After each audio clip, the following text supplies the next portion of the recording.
Gladiator 2, directed and produced by Ridley Scott, and this is the sequel to Ridley Scott's 2000 Best Picture winner, Gladiator.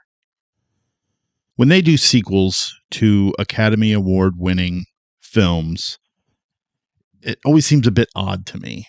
Now, I know they've done it with the Rocky franchise and Silence of the Lambs and Godfather, but it still comes off as a money grab. And honestly, in this day of legacy sequels, and honestly, I wouldn't be surprised if they did a sequel to One Flew Over the Cuckoo's Nest and they did a CGI Nurse Ratched. It's just, can we all agree that legacy sequels have run their course? I'm so tired of these films. The only thing they are is they're Easter egg porn and cameo porn. They're like, remember this character from the film we did 15 years ago? Remember when this happened 15 years ago? Okay, stop it. We're done.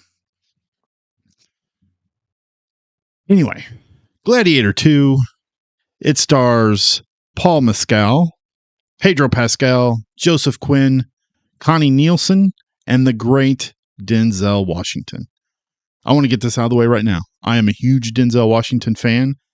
Denzel Washington was the main attraction I had to this film. If it wasn't for him, I probably would not have even watched it. Man, he kills it in this movie. He is so much fun to watch, and you can tell he is having a blast in this film. Let's talk about the CGI and the effects and just the set pieces. The CGI in this film, it's a little hit and miss for me, mostly hit. But the only major problem I had with it was the CGI monkeys. At times, they looked a little wonky, especially when they're interacting with the live action characters.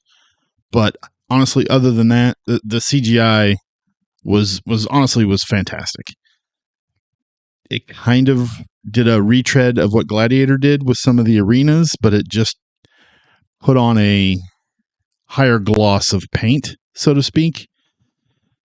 The battle scenes were fantastic and brutal and just so much fun to watch, especially the battles in the Gladiator arena with the ships. It was beautiful to look at.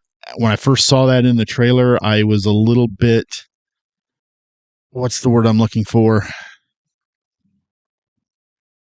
Concerned about them going that direction with it. It seemed a little goofy to me, but I did some digging. Okay, I Googled it.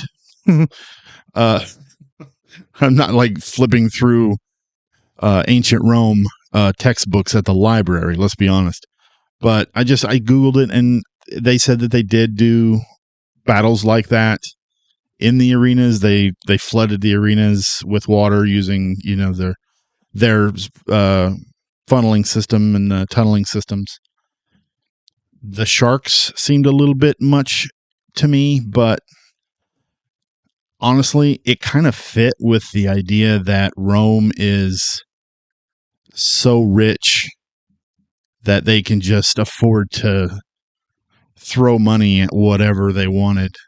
Especially these two emperor twins, which they don't really have much of a backstory.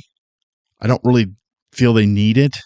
But those two, Joseph Quinn was one, and I cannot remember Fred Hikinger. I'm probably totally destroying that, and I do apologize because I do have a tendency to destroy people's names. Both of these guys are fantastic. I love Joseph Quinn. He's great anyway, but I loved him in the Quiet Place film that he did. I loved him in Stranger Things. Both of these actors do a great job of bringing these characters to life in a kind of a frightening way. They almost feel like they are drug lords, and it really works. Let's talk about Paul Mescal. He does a great job as playing this character, Lucius. I just don't feel like Lucius had much of a story. I don't feel like he was very well written. I don't feel like he was very well fleshed out. And compared to Maximus, this character is meh to me. Maximus is fantastic. I love Maximus as a cinematic character. The emotional attachment you have with Lucius versus Maximus is there's no comparison at all. I had zero emotional attachment to anything Lucius was doing. The character that Pedro Pascal plays, I kind of wanted there to be more with him and Lucius's character. They kind of tease it a little bit, but then it completely gets shot down. The real star is Denzel, honestly. Let's just stop acting like it's not. One of the reviews that I read from Forbes magazine on Gladiator 2, it says, Gladiator 2 review, a dreadful, pointless sequel that never should have seen the light of day. I don't think this is a dreadful, pointless sequel. It is entertaining. I had a great time watching it. It's beautiful, but it's a little hollow. There's nothing that's going to bring me back in an emotional way. I'm just there for the visuals and Denzel. But I did have a good time watching this. Now, I will watch Gladiator, the original, 3 times more than I will watch the second one, but I would revisit the second one.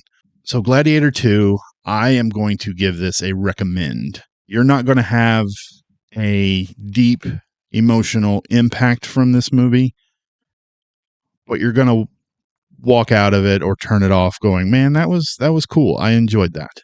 I enjoyed that a lot. So thank you for watching. I hope my opinions on movies can help you in your cinematic journey, because I know there's so much stuff out there to watch that it can get a little click happy, if that's the right term. Because if you're like me, I've sometimes found myself just sitting on the couch clicking through every single movie on a streaming service, not knowing exactly what to watch, thinking that there's way too many options.